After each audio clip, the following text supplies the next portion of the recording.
भारतीय नौसेना ने समुद्र की निगरानी बढ़ा दी है। जिन्होंने भी इस हमले को अंजाम दिया है उन्हें हम सागर तल से भी ढूंढ निकालेंगे और उनके खिलाफ कठोर कार्रवाई की जाएगी। मैं यह आपको आश्वस्त करना चाहता हूं। एमवी कैंप प्लूटो पे जो अटैक हुआ था, जिसमें वो कहते हैं कि जो मास्टरमाइंड है हम उनको समुंदर की तहों से निकाल के ले आएंगे। भारत पूरे इंडियन ओशन रीजन में नेट सिक्योरिटी प्रोवाइडर की भूमिका में है। यही वजह है कि इंडिया ने पहले से ही तैयारी कर रखी थी और उसने अपने कहा गया डिस्ट्रॉयर्स और इसके अलावा शिप्स और आईएनएस जो हैं वो वहां पर भेजे जा चुके हैं। भारत एक ऐसा मुल्क जो कि न्यूक्लियर स्टेट भी है, एक ऐसा मुल्क जो कि बहुत बड़ी आबादी का हामिल भी है और एक ऐसा मुल्क जो कि दुनिया के अंदर डिफेंस ट्रेड के हवाले से, डिफेंस खरीद और फरोख्त के हवाले से जाना माना जाता है और अपने कंटिन्यूअस आर्सेनल्स को इंक्रीज कर रहा है। और इंडियन नेवी का एक सॉलिड प्रेजेंस हो वहां पे कि अगर खड़काने की बात है तो और एक दो रॉकेट फायर कर दो यार, ब्रह्मोस मिसाइल है वहां पे। भारत का बजट टोटल कितना है? $72 बिलियन। 72 बिलियन। हमारा $8.5 कितना? 8.5 बिलियन। उनकी फौज की तादाद कितनी? 6 गुना। आखिर गल्फ से तेल आ रहा है और उसे कोई रोक रहा है तो इंडियन इकोनॉमी पे हमला है और we'll have to take action against them। ये सही नहीं है। इंडिया इसको डिप्लोमेटिक लेवल पे भी लेगा और हर लेवल पे लेगा। साफ संकेत है कि सर्जिकल स्ट्राइक 3.0 तो अब होगी। इंडिया जो है वो पूरे तरीके से हर महाज पर तैयार है अपने आप को सेफ रखने के लिए, या उसने किस तरीके से अपनी ट्रेड को जो है वो जारी रखना है, उसने अपने ऊपर कोई आंच नहीं आने देनी। साफ साफ कह दिया भाई, इससे साफ और क्या कह सकते हैं कि हम दूसरा गाल आगे नहीं करेंगे। मतलब अगर हमारे गाल पे एक तमाचा मारोगे तो हम पलट के 4 तमाचे मारेंगे तुम्हारे। मैं समझता हूँ कि ये जो धमकी है ये एक जिसे कह लें आपके एक लॉन्ग टर्म चीज हो सकती है। अगर आप चाहते हैं कि दुनिया आपको सुपर पावर समझे, अगर आप चाहते हैं कि दुनिया आपको समझे एक सुपर पावर, एक मजबूत देश, तो आपको फिर ऐसे फैसले करने पड़ेंगे जिससे कि खून खराबा हो।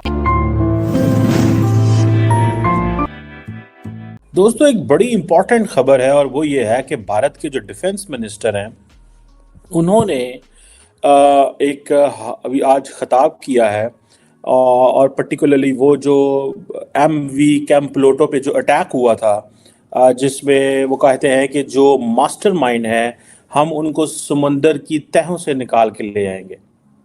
ये बहुत बड़ी खबर है इंडिया के हवाले से।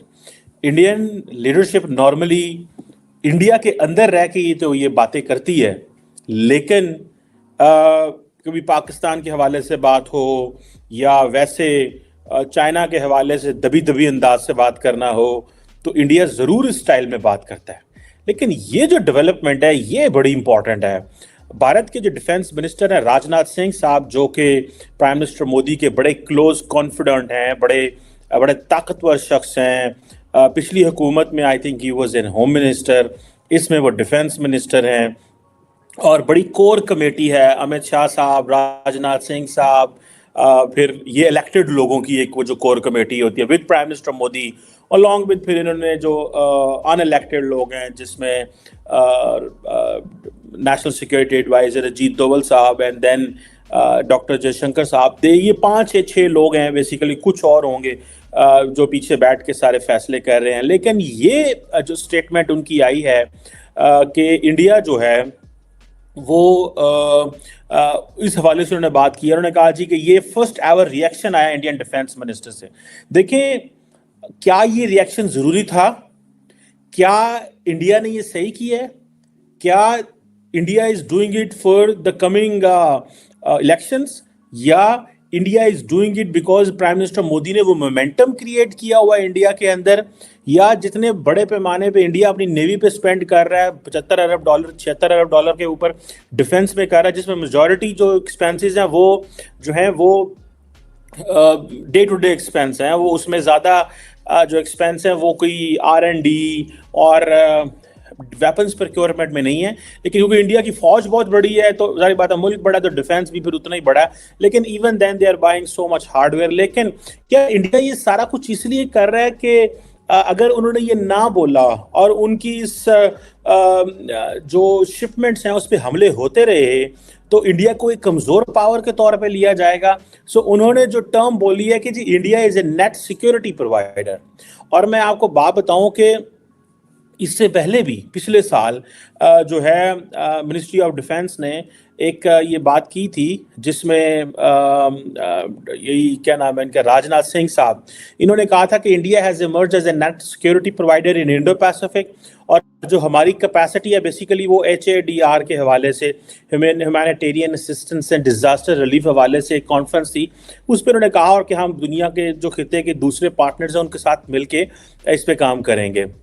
इंडिया के 2 शिप्स थे वहाँ पे, अपने पूरे मेडिटेरेनियन में घूम रहे थे। इजराइल में जहाँ पे प्रॉब्लम चल रही है वहाँ पे ना, मैंने आपको बताया था INS कोची और INS कोलकाता बताया था। अब भारत का 3रा शिप वहाँ पे पहुँच गया है, INS मोरमुगाओ वहाँ पे पहुँच गया है। इसके अलावा सर्विलेंस के एयरक्राफ्ट वहाँ पे चल रहे हैं। इंडियन नेवी का प्रेजेंस धीरे धीरे धीरे धीरे वहाँ पे दोस्तों बढ़ रहा है।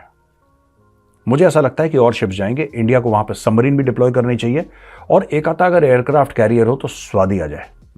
ये ज़रूरी है, क्योंकि इंडियन शिप्स वहाँ से जाते हैं। और ये मत भूलिएगा बात, हाइफा पोर्ट वहीं पे है, हाइफा पोर्ट वहीं पे है और इंडिया की पोर्ट है। ठीक है, गौतम अडानी ने लिया, लेकिन इंडिया इस्तेमाल कर रहा है उसको। उस पोर्ट के अंदर इंडियंस हैं, और ये लोग कुछ भी कर सकते हैं। हाउथी रिबेल्स, ये सब टेररिस्ट हैं, ये कुछ भी कर सकते हैं दोस्तों। इसलिए बहुत ज़रूरी है कि ये जो हमारे तीनों वॉरशिप हैं, डिस्ट्रॉयर्स, इनके अलावा एयरक्राफ्ट कैरियर्स हो, इनके अलावा सबमरीन्स हो, और इंडियन नेवी का एक सॉलिड प्रेजेंस हो वहाँ पे, कि अगर खड़काने की बात है तो और 1-2 रॉकेट फायर कर दो यार। ब्रह्मोस मिसाइल है वहाँ पे।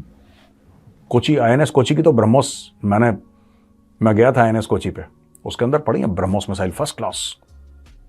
वहाँ पे कप्तान साहब, वहाँ पे कैप्टन साहब हैं जो उसके हुक्म देंगे, निकलेंगे ब्रह्मोस 8-10। ये होती सब प्रेजेंट टेंस से पास्ट टेंस में चले जाएंगे कट से 2 मिनट। तो इसलिए बहुत ज़रूरी है भारत का वहाँ पे। देखिए ना, एक और चीज़ है दोस्तों, बात सिर्फ ये नहीं कि आप पेट्रोलिंग कर रहे हैं।